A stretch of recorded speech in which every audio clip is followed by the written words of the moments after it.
This is Running Free with JH. I am JH, John Henry. Hope you're all doing wonderful on this Saturday, December 15, 2018. This is our weekly wrap up of the week, or my weekly wrap up of the week of running. And I'm about roughly just a little over halfway of through my crazy December experiment that you heard about in my last podcast. And I just want to talk about this week's running, about how it went from the 9th to the 15th. So what I did was the 9th was a fast day, the 11th, 13th, and 15th. So I had 4 days this week that were fast days. And they were very good fast days, except a little bit of an emotional roller coaster with it because of the fact that um, on the 11th, I ran roughly around a 35, which is 6:35 pace per mile. And on the 13th, I ran roughly a 6:33 coming on Thursday, and each day was a little bit different than I expected it to be. What I mean by that was I was trying and attempting to run 4.5 miles. That's what I've been doing this whole time. And when I started this whole running on December 2nd of this year, 2018, I was doing 5.5 miles, just getting it done. Ever since I started doing the warm up again and started actually now focusing on getting faster and faster, I've had an issue this week with getting past the 4 mile marker. Like it's like a psychological issue is what I call it. It's basically I'm at the half mile to go for the 4 mile and I'm doing great. I just want to hold on, not holding my body on. And I'm getting in the Schwarzenegger zone like I talked about. And then I'm stopping at the 4 mile marker, which I did today as well. And as much as I was like stoked that I got the 25:58, which get me a 6:29 minute mile pace, I was kind of like taken back after 30 seconds going, man, I should have kept going until my legs gave out under me. Because the more you go after that point where you think your body can't go any further, those are the results that are going to happen to your body. And today was the third fast day in a row, which started on the 11th of this was Tuesday, that I kept stopping at the 4 mile marker. Now that I've hit under a 6:30 mile pace, my goal starting on the 17th, which is 2 days, because we're still doing the every other day, I'm going to go back into the 4.5. I need to get closer to that 30 minute, which is a kind of a crucial time zone I've noticed. If you can hold everything for 30 minutes, that's a good chunk. Like I was telling about it in my podcast for my crazy December experiment, that Roger Bannister, when him and his team were training to break the 4 minute mile, they had a goal of 4 minute mile. They never trained longer than 30 minutes. When 30 minutes was up, they stopped. They did it frequently. They said they frequently did it. And I don't really remember or recall off the top of my head how frequently is frequently, but they said they did it frequently, is what I've read. And 30 minutes was their cutoff. After 30 minutes, they didn't go for an hour or 2 hours, whatever. They said 30 minutes and then they would stop. All of them, the training. There's three of them in the greening group, unless I'm misunderstanding or misremembering it. And that's what they did. Good British guys, and it was a good experiment, and it was a good way to show that things can be done when you focus on the end result goal. My focus goal right now is I have 10 days to Christmas, and only 5 of those days are gonna be fast days. I'm not sure if in 10 days I can break it under 6:15 mile pace. I'm gonna go for it. In my brain right now, I'm not trying to be negative, but I'm thinking more than likely that on Christmas Day, I'm going to be roughly just under the 6:20 mile pace. So 10 seconds faster would be 6:19. That's kind of what I'm seeing. I'm going to push my damnedest to get there. And part of that pushing my damnedest, or pushing my hardest, is going to have to be under is add the extra couple laps on the indoor track to get closer to that 30-minute marker and push. And what I mean by that, I'll refer again to the Schwarzenegger zone. When you get in that zone where you're like, I can't go any further, keep going as long as possible till your legs give out. Not give out to the point where you fall, but to the point where I can't go any further. Because if you're talking, it's I can't do it, I can't do it. You can still go. It's something I learned in the military. Once you are going at that pace, yeah, you're breathing hard, your legs are feeling on fire, everything's going to the point where it says you should stop. But if you can look over to your partner to your left or right, and you can see them clearly, you know who it is, you can say their name, and you have cognitive awareness of where you are, and you can talk to them, you can still keep going. And that's something I do believe. Now, I don't always follow that advice, which I didn't do the past 3 fast days, because I'm in that moment, just like you all are when you're in that fast pace. It just gets hard, and the emotions are, please let this stop, please let this stop. And then when you stop, you keel over, your hands are on your knees, and you're bent over, and you're breathing hard. But after 30 seconds, you're like, man, I could have kept going. And that's the feeling I don't like having. I want the feeling where I stop, and then I want to be breathing for a minute afterwards or 2 minutes afterwards. That's Schwarzenegger's zone is 3 to 4 minutes. I am been the past 3 fast days. I've been under that zone. I need to get back to that. That was my core of what I believe in this whole experiment, but I haven't been following through with it. So that's a big update on this week. Another update on this week is I've been keeping with the pull-up and push-up workout like I've been doing every other day with this whole experiment. Now, that is very interesting. When I first started doing the pull-ups back in, I think I started in October sometime. So within 2 months, well, 3 months actually, roughly a little over 2 months, maybe 2, 3 months, I went from being able to only do like 3 or 4 pull-ups in the set to now I'm at 9 as of yesterday. I'm doing pull-ups tomorrow. I do pull-ups one day, and the next day I do push-ups. I'm alternating. No rest days on that as well. That's been doing fantastic. I'm noticing a difference when I look in the mirror, I have my shirt off, and I'm looking at that. I'm doing abs every day, just like an average person would do, or the average or the elites would do. So I'm doing abs every single day. I'm not taking any days off of abs. What keeps me going in this whole process, if you're thinking, God, doesn't he ever take a day off? Does he need a break? Does he need recovery?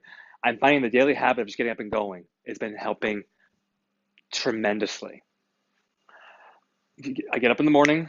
I'm out there. I already have everything prepared the night before. The clothes I'm going to work out, everything's all taken care of the night before. So I have to just get up and go. The 45-minute stretching, I've added a little bit more to my stretching. So now I'm at 45 seconds per muscle, and I'm hitting every muscle twice, which takes about 45 minutes, roughly, give or take. And I'm listening to podcasts, so that way my mind's engaged, but I'm also breathing and focusing on those muscle groups. That's my stretching. And then I stretch down, which is half the time because you're stretching down, cooling down. So I'm keeping everything in sync. I'm keeping everything on the habits, and I'm doing everything well. I did this week. I focused a lot on the past couple of days on proper sleep. I had a time, which is probably why my run on the last fast day 2 days ago didn't go so well. Was I was definitely tired. I could feel it in my legs. My legs felt a little tired, and I was thinking to myself. I actually thought about having a day off. I came to the contemplation. I came to the idea that maybe this is kind of too crazy. Maybe my body can't do this, and all these different thoughts that came through my brain. And what I ended up doing was saying, okay, let's just try the next day and see what happens. And I tried the next day and see what happens. I took the Jocko Willink from, Jocko podcast concept. He wrote the book on extreme ownership. Just see what happens. Don't commit to doing something the day before.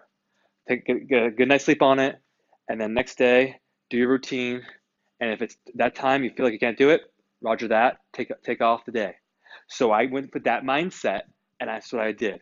The next day, I tried it, and I was so excited the fact that I felt very good on my recovery run yesterday. Nice and easy. Started out slower than normal. So my body go. If I ran the whole thing at 9-minute mile pace or 10-minute mile pace, I didn't care. I just wanted to get it out there to relax my muscles. What turned out by the end, I actually ran the whole thing on average faster than I usually do. But I let my body tell me I was ready, not my watch. And then today, I felt like things were going to happen. They were going to be done very well. I was like, this is going to be a good day. And I allowed my body to just go. And I did the first lap. I said, okay, I see where I'm at. Now let's use the watch and let's do it. And that's what I did. And I used the watch. And wow, was I impressed with the fact that by lap 15 and 16, I'm seeing these times faster than I was able to hold it the last 2 fast days. And I just kept breathing. Remember my breathing technique? I talked about my podcast about my running form. Breathe in 2 steps, out one, right? Left is 1, 2, out one on the right, or vice versa. I focused on that. There were times when my breathing was getting a little heavy. I said, okay, let's focus on the breathing. Let's focus on make sure my placement, my feet are in the place. I focused all it. Just because I'm doing a fast pace and I think I might be good at what I'm doing and everything's all good, I still focus on these fundamentals so that way in the times of hardship, like I was going through, it keeps my mind busy on something else besides not being able to breathe. But also, it keeps everything going in the right way. As long as my body was performing the way I wanted to perform, I was able to keep going. Because one thing I did notice, my breathing was not on point the whole time. And when I started getting on point, I noticed my muscles started to relax. The laps were getting a little easier. Not saying easy, but they were easier, as I noticed. I've always said to people that when your breathing is definitely on point and in a rhythm, all of a sudden the pace you're holding becomes the intensity doesn't feel as hard. And I've noticed that throughout my running experience, which is a very interesting concept that most people don't talk about or even mention in any book I've ever talked about. The breathing is very important to get a rhythm. Don't breathe through your nose, breathe through your mouth, in and out. If you're going very, very slow and it's very jog pace where you could talk for hours, sing while you're running, then breathing through your nose is okay. But if you're going at a fast pace for you, breathing through your nose is not going to help. You're going to hyperventilate or feel like you're going to do it. You're just not going to get enough oxygen. And remember to lean back. But anyway, back to the running of the week. Overall it was a great week. I feel like I can do this. The idea of going from a 6:46 to a 6:15 was crazy idea that I jumped ship. I jumped into about maybe 4 or 5 days into this whole program because the way I was seeing the results, it might be more close to a 6:20. So going from a 6:45, 6:46, 6:45 to a 6:20, 6:19. That's still an awesome thing to do in 3 weeks. And I think it's pretty impressive. And it goes to my long-time goal, which I haven't talked about yet in any of these podcasts, is I believe I can get by July under a 4:30 mile pace doing this technique. And the technique is very simple. Tempo and recovery runs. And that's it. No hills, no intervals, no nothing extra. Simple mechanics. And I came up with an idea yesterday that I'll expand about on a podcast sometime soon about how weightlifting and running are so similar, but no one talks about it. Something I thought about and I broke it down and it made sense when I said it out loud. And I think that's something I'm going to talk about. But it was a good week overall. Fantastic week. Hope your week was doing well. This is only week 2 of my December challenge. My crazy December challenge experiment, and I wish you guys better. Again, this is December 15th, 2018, and hope to see you guys come next summer or even 2019, 2020, because you never know. The Olympics are approaching and it's not that far away. Olympics will be here, 18, 19 months, maybe even, I think it's 20 actually. The Olympics start end of July of 2020. Before you know it, people are gonna be running their sleeves. The time to prepare is now. People actually would say the time to prepare is the day after the first Olympics, but that's okay. Have a great day and take care and have a great week. I'll see you next weekend and about how my 3rd week is going through and leading up to Christmas Day. Have a good day. Oh, and just so you know, get me on any social media. It's Running Free with JH. It's on Instagram, Facebook, Twitter, Tumblr, and you can always email me any question, or you can always just email if you want to talk. runningfreewithjh@gmail.com. Have a good day. The podcast you just heard was made using Anchor. Ever thought about making your own podcast? Anchor makes it really easy for anyone to get started. It's a one-stop shop for recording, hosting, and distributing podcasts.